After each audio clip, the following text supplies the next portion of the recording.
হচ্ছে আজকে 3টা অভিযোগ জমা পড়েছে যতটুকু আমি জানি। 2টো অভিযোগ, একটা লক্ষ্মীপুরের, একটা যাত্রাবাড়ি। ডিটেইলটা আমরা এখনো দেখতে পারিনি যেহেতু আমরা অন্যান্য কাজে ব্যস্ত ছিলাম।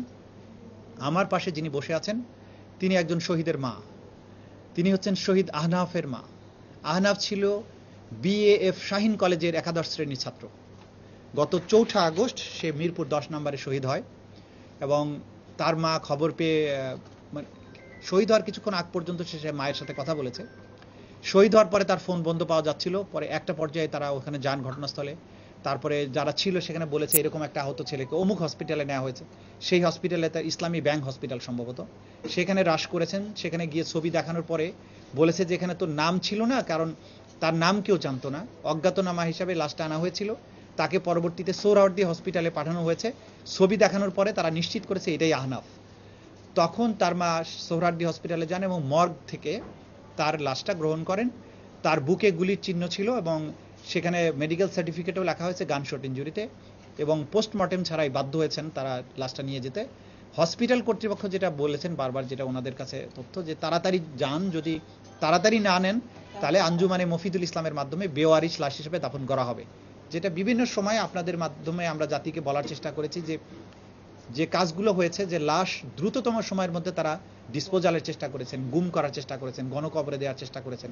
স্বজনেরা যাতে সঠিক তার সন্তানদের, শহীদ সন্তানদের লাশটা বুঝে না পায়, এই ব্যাপারে একটা ডেলিবারেট প্রচেষ্টা ছিল, এটা লক্ষণীয়। এই কারণে আহনাফের মা সহ তার খালা তারা এসেছেন আজকে এখানে, অভিযোগ দায়ের করেছেন। তাদের এই অভিযোগে তারা সুনির্দিষ্টভাবে কোনো আসামির নাম তারা বলেননি। তারা বলেছেন এই সরকার, শেখ হাসিনা সহ প্রধানমন্ত্রী, তার মন্ত্রী পরিষদ, তার পুলিশ বাহিনী এটা করেছে। আমরা ঘটনাস্থলে যেহেতু ছিলাম না, আমরা এই সরকারের যে যারা এই অপরাধের সাথে যুক্ত তদন্ত করে যেন তাদের বিরুদ্ধে ব্যবস্থা গ্রহণ করা হয়, এটা তারা বলেছেন। একই সাথে বিএএফ শাহীন কলেজের ছাত্রছাত্রীরাও আমাদের সাথে যোগাযোগ করেছে।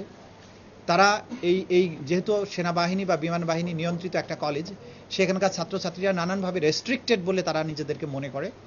আমরা আজকের এই প্রসিকিউশন টিমের মাধ্যমে এই ছাত্রছাত্রীদের কাছে আমরা একটা মেসেজ দিচ্ছি যে তোমরা তোমাদের সহপাঠী সহকর্মী যারা এই আন্দোলনে শহীদ হয়েছে, আহত হয়েছে বা নানানভাবে ক্ষতিগ্রস্ত হয়েছে, তাদের এই তথ্যগুলো আমাদের ট্রাইব্যুনালের কাছে নির্ভয়ে এসে তোমরা জানিয়ে যাও।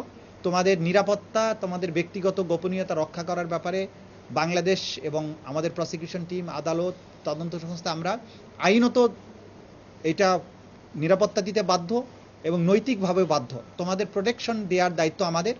কিন্তু এই সত্যটা তোমরা যদি এখানে জানিয়ে যাও, এই ছাত্ররাই যেহেতু মূল আন্দোলনটা করেছিল, যখন তারা মাঠে ছিল তখন অন্যরা ছিল না, সেই কারণে তারাই জানে যে তাদের উপরে যে নিষ্ঠুরতা হয়েছে, হত্যাকাণ্ডটা হয়েছে, সেই বিষয়গুলোর ব্যাপারে তারাই তথ্য দিতে পারবে।